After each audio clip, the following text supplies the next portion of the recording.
What if I told you that the most powerful American V8 engine does not come from Detroit's Big Three, but from a small warehouse that decided physics was just a suggestion? You might think you know horsepower. We all grew up worshiping the Mustang and the Camaro, but today we are ripping the hood off the industry. We are going to climb through 7 specific levels of horsepower madness to find the true king. The death of the V8 has been predicted for years, yet right now we are living in the golden age of internal combustion. While electric cars are buzzing around like appliances, American engineers are squeezing insane numbers out of 8 cylinders. We are talking about engines that literally suck the air out of a room. But with Dodge retiring the Hemi and Chevy going hybrid, who actually holds the title right now? We need to look at the numbers, the boost, and the sheer audacity of these builds.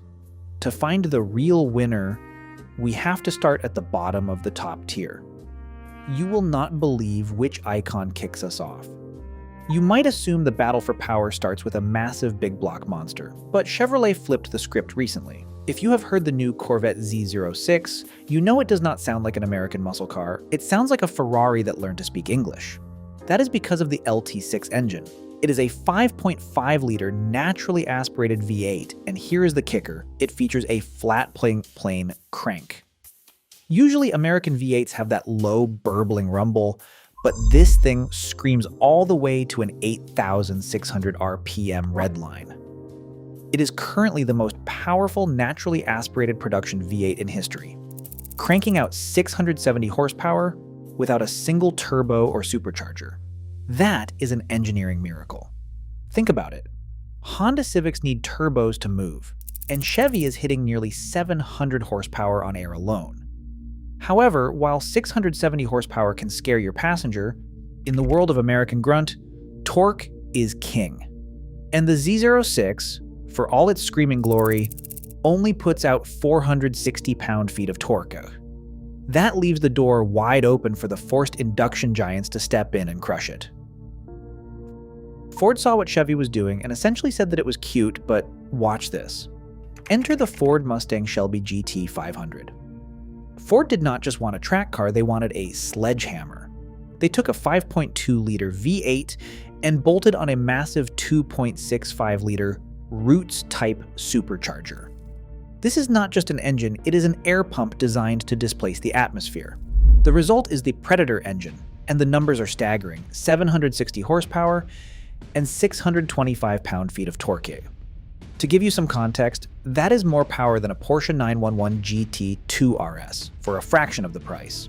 When you stomp the pedal in a GT500, the supercharger whine is so loud it drowns out your own thoughts. It reaches 60 miles per hour in just 3.3 seconds. Ford proved they could build a world beater. But here is the problem. Ford stopped there. They capped it at 760. Meanwhile, across town, another company was looking at those numbers and laughing, preparing to unleash a demon that would make the Shelby look tame. We can't talk about American V8s without bowing down to the absolute lunatics over at Dodge.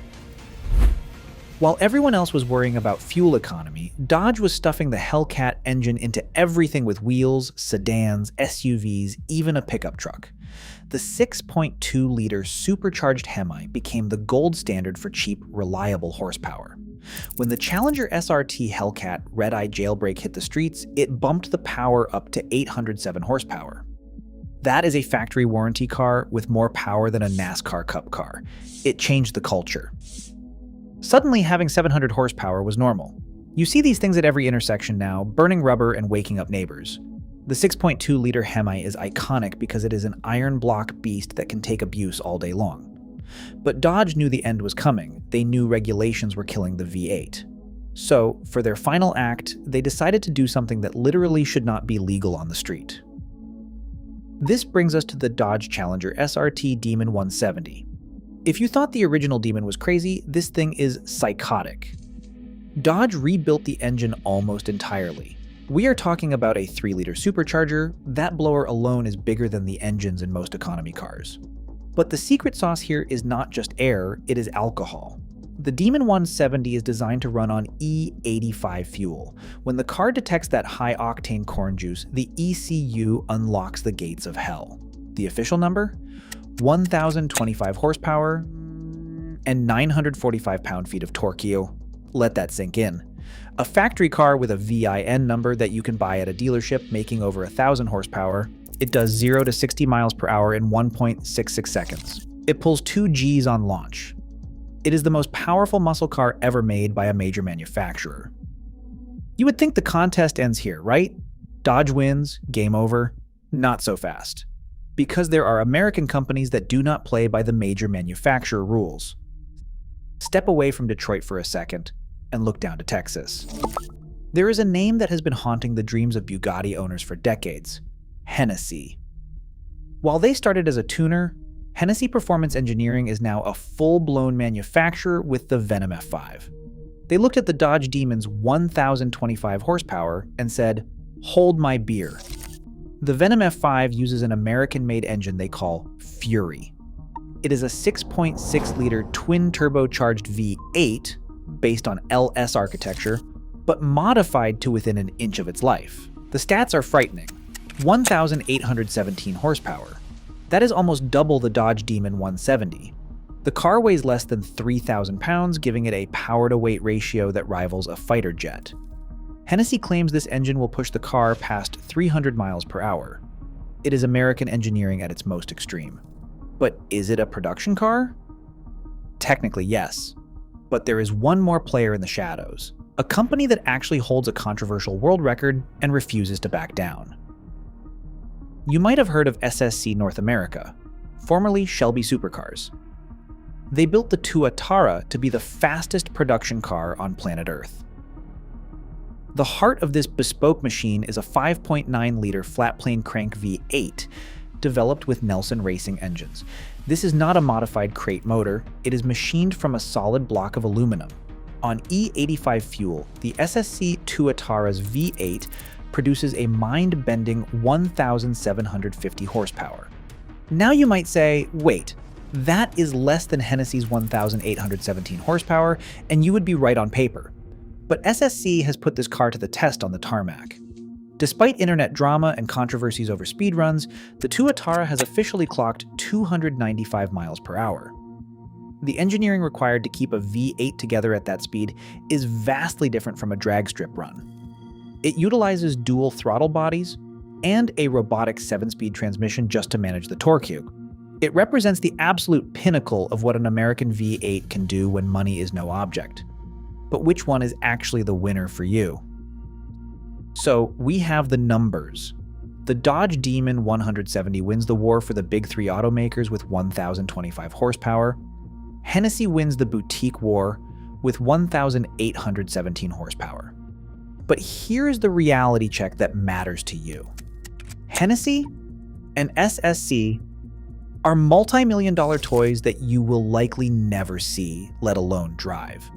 They are engineering exercises, not street cars. The true winner, the one that matters to the culture, is the Dodge Demon 170. Why? Because it brought 4-digit horsepower to a mass-produced chassis. It proved that an American company could take an archaic pushrod V8 design and humiliate European supercars that cost 5 times as much. The fact that you can walk into a showroom and order a car that lifts its front wheels off the ground is the ultimate mic drop. Dodge did not just break the record, they broke the logic of the automotive industry. But as we celebrate this peak, there is a dark cloud on the horizon. We have to address the elephant in the room. The Dodge Demon 170 is a last call model. The Chevy Camaro is dead.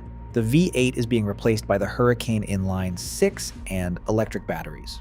We have officially reached the summit of the mountain, and the only way left is down. These engines we just talked about, the Predator, the Hellcat, the Fury, are going to be looked back on like dinosaur bones in a museum. This is not just about speed anymore. It is about investment. If you have the keys to a V8 right now, hold on to them tight. We are seeing auction prices for V8 manual cars skyrocket by 40% in some sectors over the last 3 years. The era of cheap horsepower is ending. The companies know it, and that is why they went so hard for this final generation. But there is one loophole, one secret way that the V8 might survive.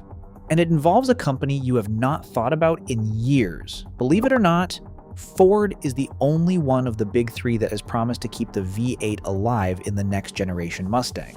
While Dodge goes electric and Chevy moves the Corvette to hybrid, Ford's CEO Jim Farley said they will sell the V8 as long as God and the government let us. That means the 5.0 Coyote V8 is the last soldier standing. Currently, the 2024 Mustang Dark Horse makes 500 horsepower, naturally aspirated. It is not 1,000, but it is alive. This creates a weird dynamic where the most powerful engine belongs to Dodge, but the most important engine is now Ford's. They are carrying the torch. It is a reminder that horsepower numbers are fun, but availability is everything. A 1,000 horsepower engine does you no good if it is regulated out of existence. But what if you want that power without buying a $1 million hypercar or a discontinued Dodge? This is where the line blurs. If you cannot buy the most powerful V8 from the factory anymore, you build it. The American aftermarket scene is stepping up where the manufacturers are backing down. Companies like Whipple and Roush are selling supercharger kits that are legal in all 50 states and push the standard Ford F-150 or Mustang GT to over 800 horsepower. We are seeing a shift where the company making the most powerful engine is actually you, the enthusiast. With a crate engine like the Chevy Z06 32, a 1,000 horsepower big block you can buy in a box for $38,000, the power is shifting back to the garage builder. You do not need a VIN number to have the most powerful V8, you just need a wrench and a credit card.